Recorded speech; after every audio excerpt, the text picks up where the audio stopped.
Good morning, America. Hey, y'all. Welcome back to my YouTube channel. For those who are new, my name is Tasha. So in this video, I am doing a part 2 to the 80-20 rule in relationships. The part 1 video is on my TikTok, and I'll list all the information in the description box below.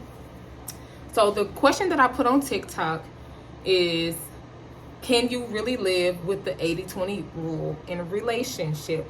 I wanted to get everybody's feedback and their opinion and just know if you're okay with having 80% of everything you want in a person, and the 20% is not so ideal, but since they have the 80%, you can deal with it. I do have a personal story that I wanted to share as to why I'm asking about the 80-20 rule. I am currently dating someone, we're talking, who I do believe that the 80-20 situation applies. He is everything that I prayed for.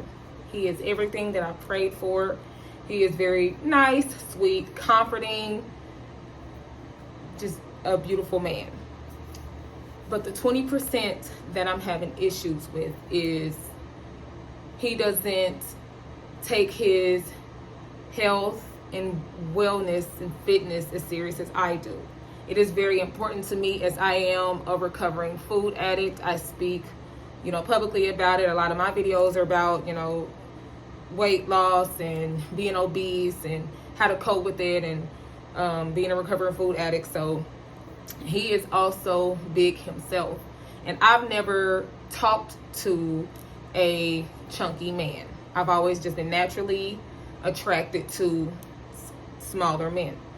And we met online, and that is something that I, threw out there. I think when you first start talking, you can be, open and honest. Like, I don't know you that much, you don't know me that much. So let's just go ahead and put it out there to see if this is something we really want to do. Let's just be honest. But he told me that his health and his wellness and things that he wanted to get under control. And so I'm just like, oh my God, great. Like, I'm a wellness, mental health life coach. I know everything it is to know about, weight loss. I lost 400 pounds myself. So if you need help, I got you. We go to the gym. He told me that this is what he wanted to do. So here we are, still talking and dating, and he's still just as sweet as he was day one. But the wellness and the healthy part still hasn't came to pass. And why it's so hard for me is I want to be able to stay on track. When I fall off and start eating poorly consistently, I get depressed. I definitely have PTSD from when I was obese, and so to be around someone who eats poorly and everything, it makes me fall off. Like, I think I'm beginning to love this person, and we're gathering with food and all that. So that 20% is hard for me. And he does have the 80%. He probably got 81, 82, 83%. He do. But that 20 is real scary. And I don't want to fall off. I don't want to lose myself. And being with someone who really don't have the same type of goals is not aligned. We have a lot of the same, like, financial goals, future goals, family goals, just a lot together. And he does want to get healthy. He does want to get fit. And I don't know if I'm like rushing him or like nagging him, like, why can't you start today? Like, you don't got to go get a gym membership. It starts with what you eat, and you can just walk. You can just drink water. So I don't know if I'm like thinking of it like wrong, or if it's his life, should I just let it be his life? But I just know for me is that if I'm around you, it's going to affect me. So does that mean I'm not as equally yoked with myself as I think I am? Because I know I should be able to be like strong no matter who's doing what around me. And I can be, and I have been. But when you like someone a lot, or when you love someone a lot, you just naturally fall into the things that they do.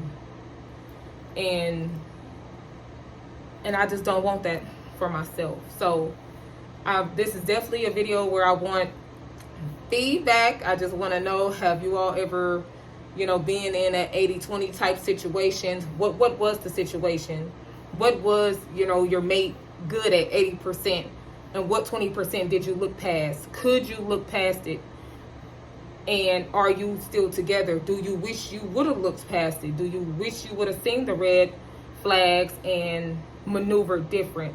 I want to know how the 80-20 rule is working for you all. I've never been in a relationship before. I haven't.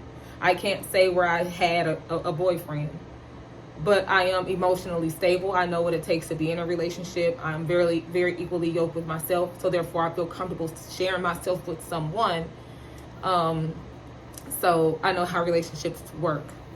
And because even with your family, we're gathering with food, like, let's go get us something to eat, let's go. And that just so happens to be something that I struggle with, me being a former food addict. And I'm sure it will be the same if a recovering drug addict had current drug addict friends. It would be hard for them to stay clean, stay focused, as drugs used to bring them happiness. Drugs used to bring them joy. And it's the same for me with food. As a recovering food addict, food used to be my happiness. And so if this person who is currently bringing me happiness is like, eating his food and the food tastes good, like, I'm not oblivious, like, it tastes good, whether it's your fried chicken or your fries, and I know the food tastes good, and I built up a certain amount of restraint. But, he's happy eating it. I knew I was happy eating it at a time. And it's just like, what to do? So that's just my advice to, anybody watching the video. How do you handle the 80-20 rule? How do you handle the 80-20 rule? Is the 20% something you can truly live with? If they're supplying you with the 80%, should we just 20%? Nothing. Tell me how to go along. I don't want to lose a good man because I ain't never had one. So I don't want to run this one away by being naggy. I don't want that. However, this is something that we spoke about early on, to where we would never even reach this point if we didn't agree that our health and wellness was a priority. So that I will say. I know how important health and wellness was for me. Going from 600 pounds and me fighting to where I am now, that is something that will always and forever be on the forefront for me. So it's something that I always throw out there. And I have spoken with this gentleman about it. And he, of course, says he tries and he does this and does that. I just don't see any proof of the labor. It's just a fruitless labor visually to my eyes. So as a man, you are in control. If I tell you I want some dessert, you tell me that's not a part of the plan, we're not going. And I may have a little attitude because I want some dessert at that moment, but I'm going to respect you more for standing on it. So that's just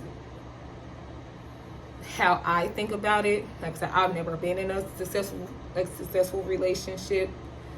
So if I'm thinking wrong, I'm definitely open-minded. You can tell me. I know I am looking to adjust somebody else's life, and you just can't. You can't make someone take any steps or make any moves unless they want to, unless they're ready. And I was the same way. Reaching 600 pounds, you know how many people was in my ear about how I needed to change? And it didn't mean nothing to me. It didn't mean nothing to me until I was ready. So I understand wanting to change somebody else's life for them, want to be like, oh, I know this is going to benefit you. Let's just go ahead and do it. That's not the way that works. It's not the way it works. And it's other things about this gentleman that I would love to change. So I could just like flick the switch. But I know it's just not that easy for people. He smokes cigarettes. I don't smoke or drink at all. So I don't understand, the attachment to it. I don't understand, what type of sensation it brings, because it's not something that I indulge in. I can tell you all day long, the sensation food brings, because it's something I indulged in for years. But, The other parts, I don't know anything about. But do I wish he'd stop? Yes. Just stop just to make me happy. And unfortunately, that's not the way that works. So do I need to take his feelings into consideration? Do I need to listen more, talk less? Is this 20% something I can look past? I just know someone eating poorly around me in my inner circle will affect me. I'm a recovering food addict. At this point, I'm just being realistic with myself. And I don't want to fall off myself. And I don't know if I need to get mentally stronger myself, which I know we all could. Or is this something he really should consider? Because if you are a bigger man, you get in control of your health and your weight. It's only beneficial to you. It's beneficial to you. It will make me more attracted to you. It would help, but it would definitely be more beneficial to him if he, got his health and wellness under control. And also, I just don't want to fall off. I've fallen off for a man before, just trying to keep him fed, just kind of trying to keep him happy. I've done it. I've seen it. I've lived it. And I know that that's not something that I want to do. And that's just not a sacrifice you should make for another individual, for you to lose yourself. And it don't matter what the situation is. So, give me your feedback. Let me know if I'm thinking wrong. Let me know if I'm thinking right. Let me know how the 80-20 rule is working for you and what the scenario is. I posted the question on all of my social medias that I will list down in the description box. Thank you all so much for listening. Have a good day.